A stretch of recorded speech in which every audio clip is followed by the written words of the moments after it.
Bismillahirrahmanirrahim. Hello everyone. Welcome back to the PL-300 exam preparation series where we are exploring the first learning path, prepare the data. In this video, we will continue to explore the topic create and transform columns.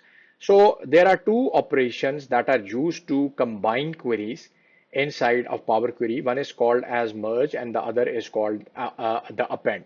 So we have a dedicated video on merge and append queries in the series. So you are going to actually have a look at this topic in a lot of detail, but I'm just going to touch upon the append queries option here, and I'm just going to briefly talk about it and how we can actually use this option to actually append two different queries. So now let's go to the Power Query editor and look at this particular option. So here I am inside the Power Query editor, and now I have two queries here that I've brought from the raw information that is available. So first one is the transaction 1997 and the second one is 1998, which I have created using the reference option from these two queries. So now I'm not going to explain the part where I've done this reference. So you can actually go back and look at the video that talks about reference and duplicate. But the important thing to note here is that we are going to explore an option which is called as the append operation. So if I go and click on the home tab here, so here we have a dedicated area which is used to combine the queries. So there are two options here, merge queries and append queries. So like I said in the start of the video that we are going to have a separate video where we talk about merging and appending in detail. But here I'm just going to briefly touch upon the append queries option. So append queries option is to actually combine the queries. So like we have here 1997 and 1998 where we have a similar structure. So if I click here on 1997, you can see that we have 6 columns here: transaction date, stock date, product ID, customer ID, store ID, and quantity.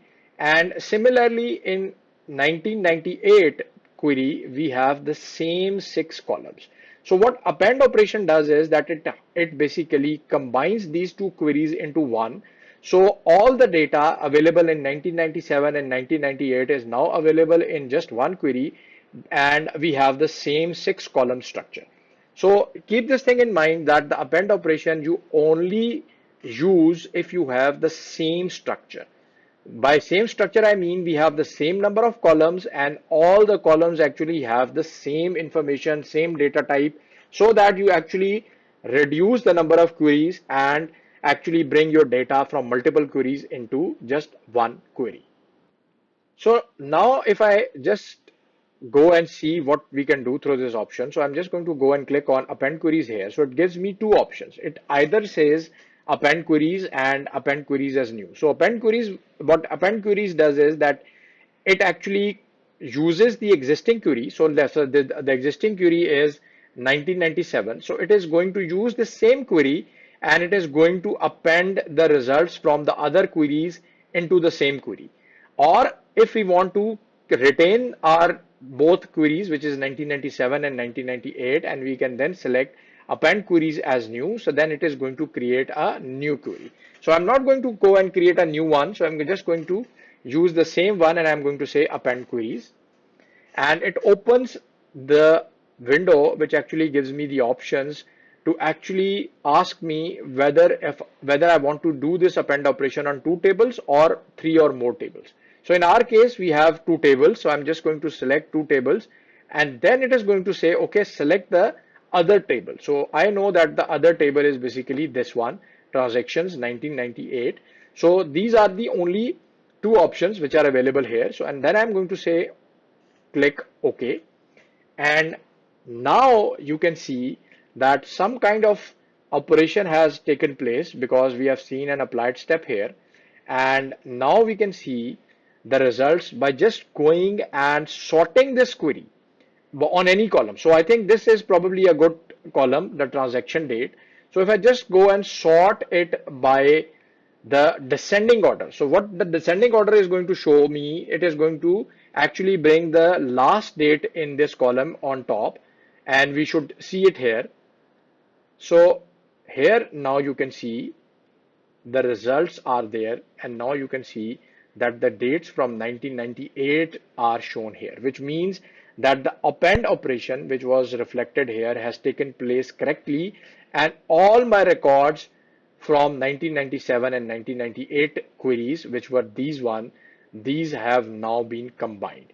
So basically, this query, this transaction 1998 query is now a part of this transactions 1997. And if I want to just go and change it to, change the name of this query and say transactions data, so basically this is now the name of my new query. So I have just performed this operation to actually see whether the appending operation has taken place correctly or not. I can just go and remove this operation, so I can just see that okay, now my new query actually contains the data from the both the original queries. So this is a very important transformation which is used in a lot of different scenarios. So we are going to have a detailed look inside the merge and append queries video on the merging and appending operation. But so far in this video, we have just briefly touched upon how you can actually do it on two individual queries. So that's it for this video, and I'll catch up with you in the next one.